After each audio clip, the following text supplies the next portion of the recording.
গত পর্বে আমরা শিখেছিলাম সূরা ওয়াকিয়ার ১ নং আয়াত থেকে ১০ নং আয়াত পর্যন্ত।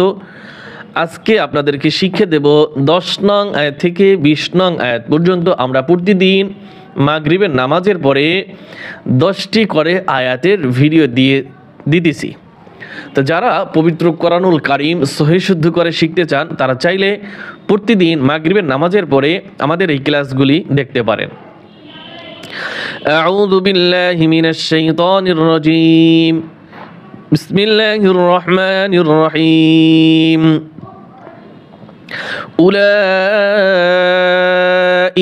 المقربون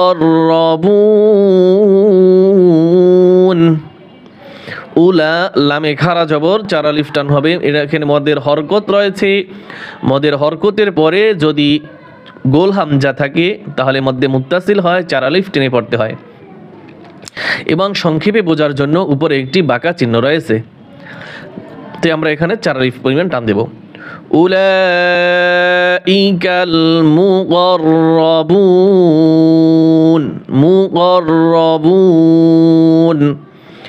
উলাইকাল মুকররাবুন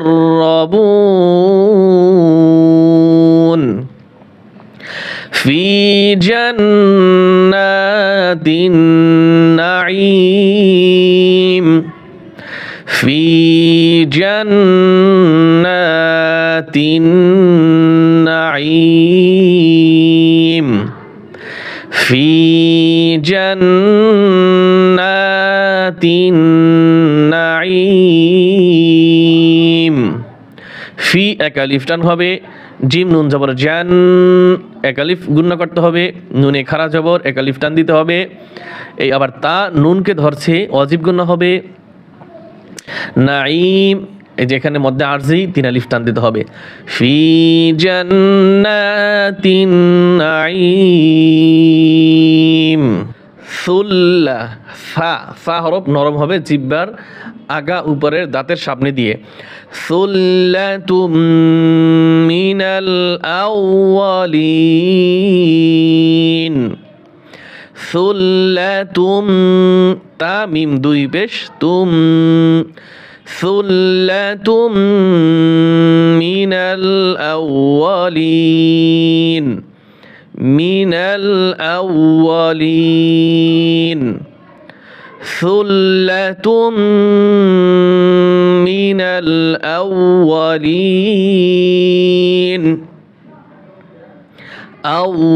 আউয়ালিন। হামজা ওয়াও জবর আও, ওয়াও জবর ওয়া, আও ওয়া।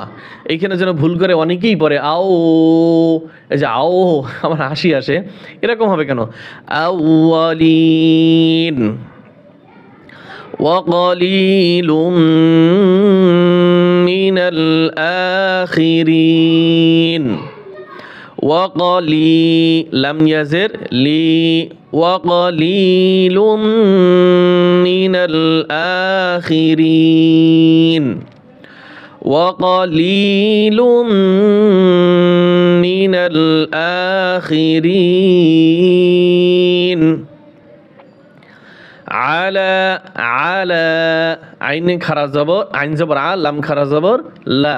আলা আলা আইন গলার ভিতরে চাপিয়ে বলতে হবে। আলা সুরুরিম মাউদুনাহ আলা সুরুরিম মাউদুনাহ আলা সুরুরিম মাউদুনাহ আলা সুরুরিম মাউদুনাহ। গোলটা ওয়াকফের সময় হা উচ্চারণ হবে। মুত্তাকিইনা এখানে এই হামজার উচ্চারণটা আসতে চায় না, খেয়াল করুন। মুত্তাকিইনা কি ইনা মুত্তাকিইনা আলাইহা আলাইহা মুতাকাবিলিন মুতাকাবিলিন মুত্তাকিইনা আলাইহা মুতাকাবিলিন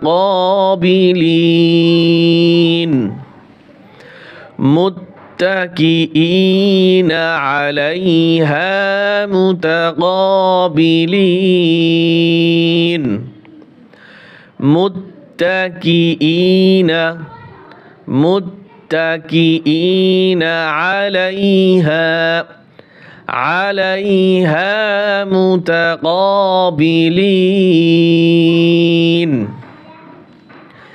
يطوف عليهم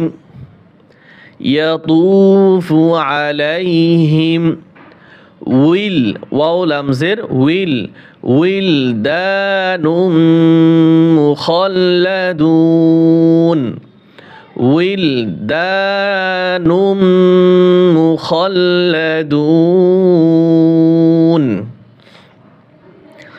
يطوف عليهم wildan mukhalladun يطوف عليهم আইন গলার ভিতরে চাপিয়ে বলতে হবে হা মিম জের হিম গুণ করা যাবে না আলাইহিম উইলদানুম নুন মিম দুই পেশ নুম মুখাল্লাদুন এখানে গুণ হবে বিআকওয়াবি ওয়াও জবর ওয়া হামজা জবর ওয়া বা আলিফ জবর বা এক আলিফ টান হবে ওয়া বারিক র ইয়াসের রি টান হবে তারপরে কফে ওয়াকফ করার কারণে কফের উপরে একটি সাকিন হয় ওয়াকফ করলে প্রত্যেকটা হরফের উপরেই সাকিন হয় আর কফের উপরে যখন সাকিন হবে তখন কলকলা হবে কফ হরফ কলকলা হরফ এই জন্য এখানে কলকলা করতে হবে ওয়াকফ করলে এখানে কলকলা করতে হবে বিআকওয়াবি ওয়া আবারিক ওয়া কাফ হামজা জবর কা ধাক্কা দিয়ে পড়তে হবে হামজার উপরে যখন সাকিন থাকে হামজাকে ধাক্কা দিয়ে পড়তে হয় ওয়াকা সিম মিম মাইন ওয়াকা সিম সিন মিম দুই জের সিম আবার মিম এই মিম জের মিম সিম মিম সিম সিন না কিন্তু লাস্টে কিন্তু নুন হবে না সিম সিন মিম জের সিম আর মিম মিম জের মিম গুণ হবে দুইটাই গুণ হবে ওয়াকা সিম মিম মাইন মাইন এই আয়াতটা তেলাওয়াত করার আগে আপনাদেরকে একটু আমলের কথা শিখাচ্ছি এই আয়াতটা হচ্ছে লা ইউসাদ্দাউনা আনহা ওয়ালা ইউনজিফুন যদি কারো মাথা ব্যথা হয়ে থাকে তাহলে এই আয়াতটা 7 বার পরে তার মাথায় হাত বুলিয়ে কপালে হাত বুলিয়ে 7 বার তেলাওয়াত করার পরে মাথায় ফুঁক দিবেন আল্লাহ তাআলা কোরআনের বরকতে তার মাথা ব্যথা দূর হয়ে যাবে ইনশাআল্লাহ লা ইউসাদ্দাউনা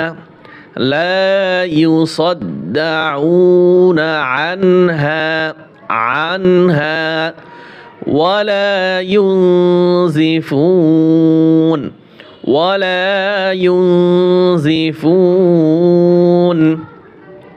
لا يصدعون عنها ولا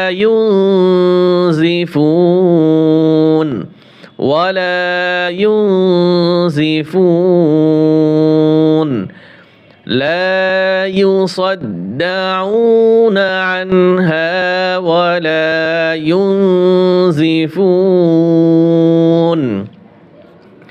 وفاكهة مما ওয়াফা টান হবে কি হাতিম তা মিম দুই জের তিম গুণ হবে মিম মিম জের মিম গুণ হবে মিম আলিফ জবর মা টান হবে ওয়াফাকিহাতিম মিম্মা